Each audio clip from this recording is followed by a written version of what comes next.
मित्रों, पौराणिक काल के सबसे बड़े युद्ध महाभारत, जिसमें देश विदेश से छोटे बड़े राज्यों के सभी राजाओं में से शायद ही कोई ऐसा रहा हो जो विपक्ष में रहा हो। लेकिन इसी बीच ऐसे ही कई महान योद्धा भी थे जिन्होंने इतने बलशाली होने के बावजूद इस युद्ध में हिस्सा नहीं लिया। जिनमें से एक बर्बरीक और दूसरे विदुर के बारे में तो आप सभी लोग पहले से ही जानते हैं। लेकिन क्या आप जानते हैं कि एक बलशाली योद्धा ऐसा भी था जिसने इस युद्ध में हिस्सा लेने की जगह तीर्थ यात्रा पर जाने का निर्णय लिया? जी हाँ, यहाँ हम बात कर रहे हैं भगवान श्री कृष्ण के दाऊ और बड़े भाई बलराम की। अपने बल और क्रोध के लिए जाने जाने वाले बलराम ने आखिर ऐसा क्यों किया, आइए जानते हैं आज की इस खास वीडियो में। दोस्तों, अगर वीडियो आपको पसंद आए तो लाइक जरूर करिएगा और अगर चैनल पर नए हैं तो सब्सक्राइब कर लीजिएगा। मित्रों, शायद आप इस तथ्य से अवगत ना हो कि पांडु पुत्र भीम और धृतराष्ट्र के पुत्र दुर्योधन दोनों के ही गुरु बलराम थे। उन्होंने ही दोनों को गदा चलाने की शिक्षा दी थी। बलराम को कौरव और पांडव दोनों ही बड़े प्रिय थे। ऐसे में जब कौरवों और पांडवों के बीच में महाभारत का युद्ध हुआ तो ऐसे में वे किसी एक पक्ष को लेकर एक दूसरे के साथ अन्याय नहीं करना चाहते थे। ऐसे में तो बलराम ने श्री कृष्ण को भी यही समझाने का प्रयास किया कि उन्हें भी इस युद्ध में हिस्सा नहीं लेना चाहिए, क्योंकि युद्ध में शामिल दोनों ही पक्ष उनके ही संबंधी हैं।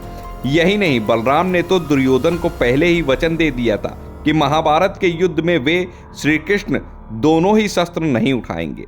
इसलिए श्री कृष्ण ने भी बलराम के वचन का मान रखा और युद्ध में बिना शस्त्र उठाए अर्जुन का सारथी बनकर हिस्सा लिया। साथ ही श्री कृष्ण ने दाऊ को यह भी समझाया कि धर्म स्थापना के लिए इस युद्ध का होना आवश्यक है। और रही बात संबंधों की, तो इसका एक हल भी मेरे पास मौजूद है। और हर स्वरूप उन्होंने दोनों पक्षों अर्थात कौरवों और पांडवों के सामने यह प्रस्ताव रखा कि तुम्हें मेरी नारायणी सेना या मुझ में दोनों में से किसी एक को चुनना होगा। परंतु तुम्हें मैं पहले ही यह बता दूं कि मैं संपूर्ण युद्ध में ना तो कोई शस्त्र धारण करूंगा और ना ही मैं युद्ध करूंगा। यह सुन दुर्योधन ने श्री कृष्ण को छोड़कर नारायणी सेना का चयन किया और अर्जुन ने श्री कृष्ण को चुना। एक तरफ जहां कौरवों के साथ श्री कृष्ण की नारायणी सेना सहित 11 औक्षणी सेना थी, वहीं दूसरी तरफ पांडवों के साथ केवल 8 औक्षणी सेना थी। इसके बावजूद भी बलराम ने युद्ध न करने का प्रण लिया और सरस्वती नदी के तटवर्ती यात्रा पर निकल गए। बलराम के तीर्थ यात्रा पर जाने से पूर्व एक वृतांत का वर्णन भी महाभारत में मिलता है, जिसमें इस बात का वर्णन किया गया है कि जिस समय युद्ध की तैयारी चल रही थी, इसी बीच भगवान श्री कृष्ण के बड़े भाई बलराम पांडवों की छावनी में अचानक जा पहुंचे। दाऊ बलराम को आता देख भगवान श्री कृष्ण सहित युधिष्ठिर वहां उपस्थित सभी लोग बड़े प्रसन्न हुए। सभी ने उनका आदर किया। उसके पश्चात सभी का अभिवादन कर बलराम धर्मराज के पास बैठ गए और मन में चल रही विडंबना को बताते हुए उन्होंने बड़े व्यथित मन से धर्मराज से कहा कि कितनी बार मैंने कृष्ण से कहा कि हमारे लिए तो पांडव और कौरव दोनों एक समान है और दोनों को मूर्खता करने की सूझी है।